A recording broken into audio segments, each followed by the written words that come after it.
under the provisions, would it be possible that an American citizen then could be declared an enemy combatant and sent to Guantanamo Bay and detained indefinitely? They said it couldn't happen here. The administration asked us to remove the language which says that U.S. citizens and lawful residents would not be subject to this section. There would never be troops on the streets of America. There would always be due process.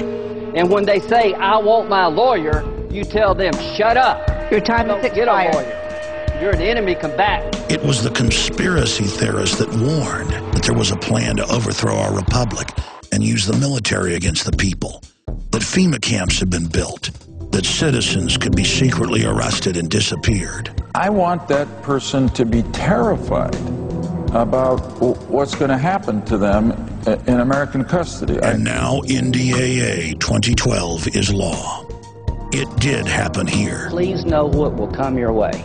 Death, detention, prosecution. It's illegitimate. It's a fraud. It's tyranny in your face. The only question is, will the people of the United States let this tyranny now be put into action? It's one thing to pass an unconstitutional law. It's another thing to actually implement it. The globalists have bitten off more than they can chew. The Republic is rising, and the spirit of 1776 flies proudly on our banners. It's time for everybody out there watching to have a gut check and to decide, what side are you on?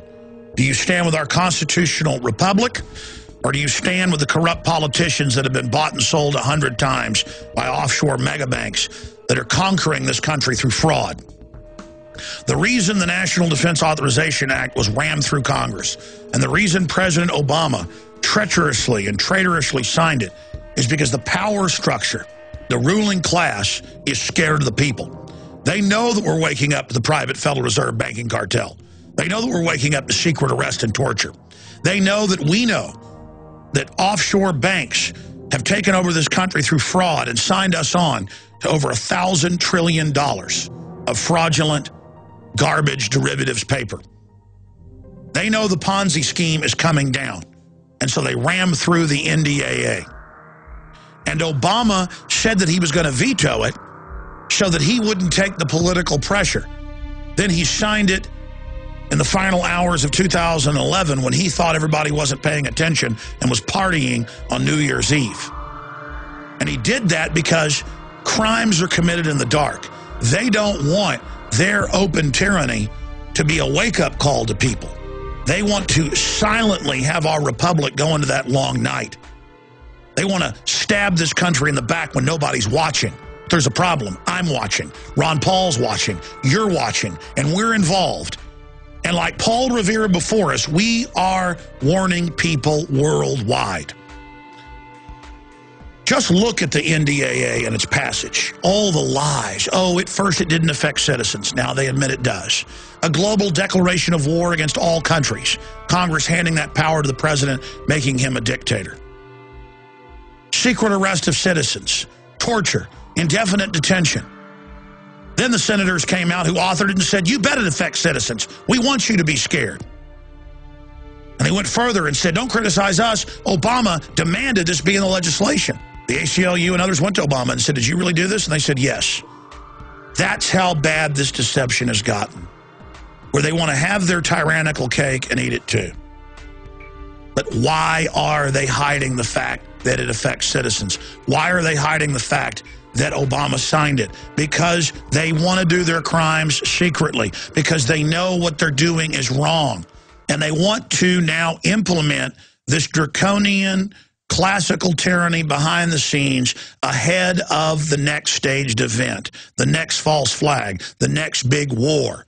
They want to roll this out with test cases with unsavory types of people like Anwar al-Awlaki, a U.S. citizen they claim that they killed extrajudicially, so that they can sell the public on the idea of people disappearing into black holes. That's why it's so important now more than ever to get the truth about this Defense Authorization Act to everyone you know.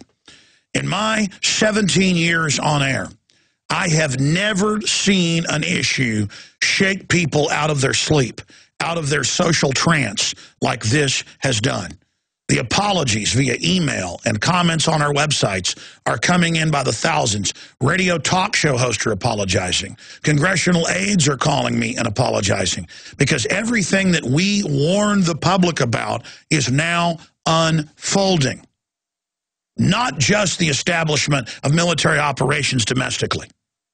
Not just secret arrest and torture. Not just new wars. But the warrantless wiretapping, the TSA checkpoints on the highways, it's all happening. And the system wouldn't have rammed this legislation through and exposed their despotic game plan if they weren't accelerating their timetable. War with Iran, economic collapse by design, it's all coming. All laws that are repugnant and unconstitutional are null and void. Marbury versus Madison, and thousands of other rulings. Tyrants take over by degree. And the system is simply testing the public now to see if they can get away with this legislation first, and then to see piecemeal if they can get away with it incrementally. They're not going to come snatch you out of your house overnight. They're not going to activate the now public FEMA camps overnight. They're going to sell it as something that they're rolling out to save and safeguard society. They're going to script every facet of it. Incredible despotism has come to every nation in history, and now it's coming here. We know history, and so if we educate others and stand tall, we are not doomed to repeat it. So let's take this information with the NDAA and all the lies associated with it and use it as a teaching moment. And not just a moment of instruction, but a moment of awakening. It's now time for those of you out there that grovel to the establishment and go along with whatever the system does and make excuses for it to realize you are not part of the power structure. You haven't chosen to join the New World Order, and so you're on the winning team. Less than 0.1% from our research is actually part of this New World Order system and stands to gain from it. You are going to have your standard of living lowered. You're going to have your freedoms lowered. And just because you've served the system doesn't mean that you won't be devoured by it. The good news is, for every action, there's an equal and opposite reaction. There is a giant awakening happening. And now is the time. People's minds are fertile to hear the truth.